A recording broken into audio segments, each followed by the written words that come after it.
Processing the real estate loan. First thing that needs to be done is to qualify the title report. Some of the things that you need to be aware of in title as far as terminology. Number one, what's constructive notice? Constructive notice just means that something is recorded.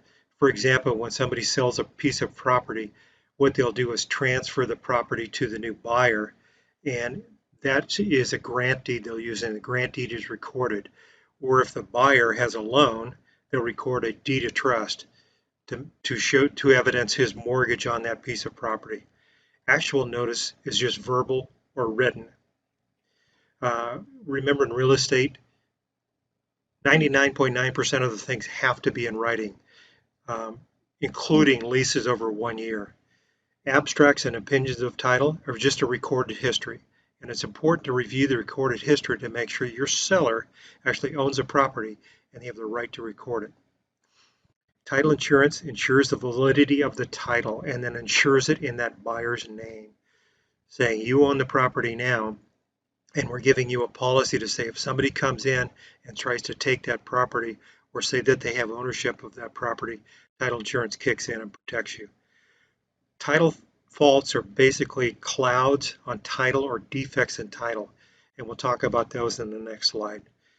Surveys are a legal description of the property.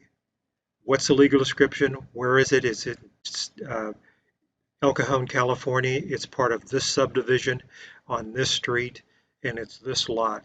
And there'll be a plat map in there to show you where that sits within the subdivision. Defects in title or clouds on title are some things that have to be taken care of before your escrow can proceed. I'll pick out some of the ones that really can cause problems. And number one is mechanics liens, because they'll take first position. If you're closing on a piece of property, that has to be taken care of before you can proceed. And what a mechanics lien is say, for example, you have a plumber that did some work on the property but did not get paid. You'll file a mechanics lien, and that mechanics lien stays at first position until and will impede the transfer of that property until it's taken care of. A couple of ones that are very important that really extend your escrow are liens for child support and also liens for past due spousal support. Other things that have to be taken care of are delinquent taxes, illegal deeds. A big one would be a judgment, because that'll take first position over anything. So that has to be taken care of and make sure it's not a cloud on title, and it has to be a clear title before you close. Here's some disclosures the buyer needs to be aware of before they proceed. They want to get a real estate transfer disclosure from the seller. So basically the seller is identifying any defects to the property. Maybe it'd be a roof or a leak in plumbing that is existing in the property or has been repaired. That needs to be conveyed or understood by the buyer before they proceed.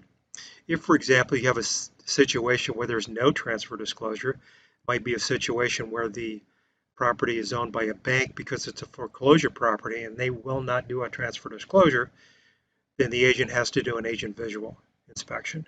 And actually, an agent will do a visual inspection on every property they'll do that they're representing a seller on. Buyer should get a pest control inspection to make sure they are understanding of mold or termite infestation. A disclosure for geological hazards, waste deposits. They want to be aware of the insulation of their walls and roof and what kind of grade that insulation is. And they probably want to get a contractor's report.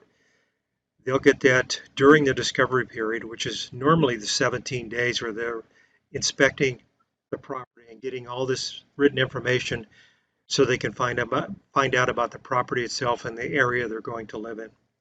So with the contractor's report, they'll go through everything, the roof, plumbing, and do a report for the buyer. Also important for the buyer to get, and this is normally paid by the seller, is a natural hazard disclosure to find out if you are within a flood zone, if you're in a high-risk area for fire hazard, or in a wetland area. What is the seismic activity in the area? Is there any airplane noise? Are you in a commercial or industrial area that could impact your property being residential? Are there any environmental contaminations? Megan's Law is included in that, and that's information on any registered sex offenders in the area, toxic, toxic mold sites in the area, and radon gas exposure. Other things that the buyer should be aware of, once we talked about the flood disclosure, are there any city or county special ordinances or special taxes like Mello-Roos taxes or supplemental taxes that are coming through? If it's a foreign seller, there may be a tax withholding that's done, uh, that's taken out of the proceeds and held for tax purposes later in the year. If it's a condominium, you want to get disclosures on the property. The CC&Rs are the conditions, covenants, and restrictions on the property, the bylaws, the budget for the property, and the articles of incorporation. Also included or important, if there's a lender involved, they want to get those items also because they'll probably have to approve the condominium project to make sure that's the type of project that they want to lend on. Also, make sure of disclosure of any other real property loans. Are there any other liens like solar liens? Is it a PACE lien? Is it a rental lien when you purchased your solar? Is that lien or payment for the solar included in your taxes? Buyers need to know that before they move on. Costs of securing a loan, and these are identified in Real Estate Settlement and Procedures Act, and it requires a good faith estimate. Immediately, the buyer will get a loan estimate which identifies all the costs, and then they'll get their first disclosure from the lender. Prior to close, the buyer will get a closing disclosure, commonly called a CD, and that has to be signed prior to them closing. In fact, before they close, there's a 3-day cooling off period after they sign the CD before they can close. So everything has to be disclosed, whether they're paying points, and a point is just 1% of the loan amount, and it's prepaid interest. So, for example, if you are giving a choice, lender says I can give you a 3% with no points or 2.5% with 1 point. So you're paying 1% of the loan amount, say it's $400,000. You're paying $4,000 to discount that no rate from 3% to 2.5%. If it's a brokered loan, maybe there's an origination fee where somebody packages the loan and submits it to their lender, and they'll charge an origination fee, probably 1% also. There'll be impounds for your property taxes, insurance, and mortgage insurance, and then lenders can collect those and make sure they get paid during the course of the year. Property taxes, when I estimate, is normally 1% of the sales price, the value, divided by 12. Hazard insurance is 0.0025 times the loan amount divided by 12. Title insurance will come out on a chart. You can check with your title company. They'll tell you how much the title insurance is. 2 types of title insurance. There's the ALTA policy, which is actually the lender's policy. I've heard it called a couple, those 2 ways, ALTA or lender's policy. That's for the buyer. The seller will pay the CLTA, which is the owner's policy. If there's mortgage insurance, that'll be included also, and it would be dependent on the type of buyer we have, what type of credit score they have, how much they're putting for a down payment, and then they can pick the type of mortgage insurance they want to pay. Any assessments per the title policy need to be paid also. There could be a document fee, a sub-escrow fee, the title policy fee itself. There could be interest adjustments also.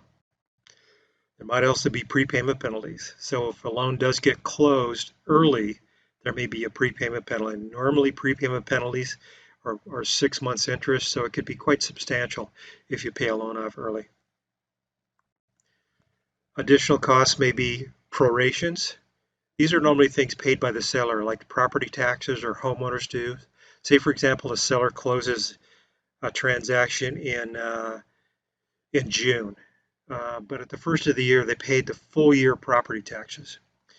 Well, if you closed, say, halfway during the year, I've only owned the home for 6 months, but I paid property taxes for the whole year. Well, the person that owns a home for the later 6 months needs to pay the seller back, and that's called a proration. That could be also in the form of rents. Say, for example, it's an investment property, and the seller received rents on the first of the month. And on the 15th of the month, the sale closed. Well, on the 15th of the month, the seller doesn't own the property anymore. So the seller would have to pay the new buyer back for those 15 days when the buyer owns the property on those rents that he collected. Interest and prepaid interest. Normally, when you close on a property and a buyer will pay prepaid interest to the end of the month, and this is regarding a mortgage loan. If you pay cash, you're not going to have any prepaid interest. But say, for example, it's October and you close your loan on the 15th. Well, you need to prepay your interest to the end of the month. So you owe your lender 15 days interest. And then your principal and interest payment will come the next month where you'll pay back. So you pay prepaid interest 15 days, don't have a payment the next month, but you'll owe your principal interest statement the following month. So say, for example, you closed in June on the 15th. I prepay interest to July 1st, but I don't have a full payment then. On August 1st, I have my first mortgage payment, principal and interest, taxes, and insurance, which pays back for July. Because with a mortgage, you're always paying your payment in arrears, so you're paying back. So actually, July 1st, I've owned the house for a month. I'm paying back for June, or August 1st, I've been using the mortgage for a month. I pay back from August, pay back July. They'll also collect for property taxes, and normally they'll take 6 months property taxes because you pay your property taxes twice a year. You'll pay insurance premium for your hazard insurance. You can't close until the insurance premium's in place. And then you may have some other prorations, just like we discussed on taxes, insurance, and homeowners. Closing statement. Look in the book. There's an example of a closing statement, but it's a form that'll show debits and credits to the buyer and seller, right down to the penny for everything. For example, a buyer is purchasing a property for $500,000. They're bringing in a loan for $400,000, and they've already put in earnest money deposit down for $20,000.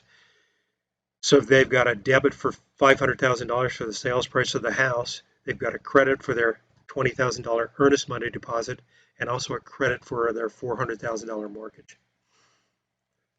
So that's a closing statement. So take a look at that in the book. If you have any questions, please give me a call. Servicing of the loan just means that somebody's servicing that loan for a fee. There's a servicing fee for servicing the loan. Assignment of the loan means that somebody may sell that because it's more attractive for somebody else. They want that investment to service the loan.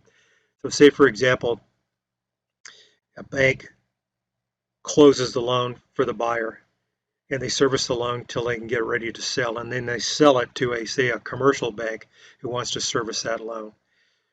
So the servicing is sold, and now that person will actually collect the payments and earn the servicing on that loan.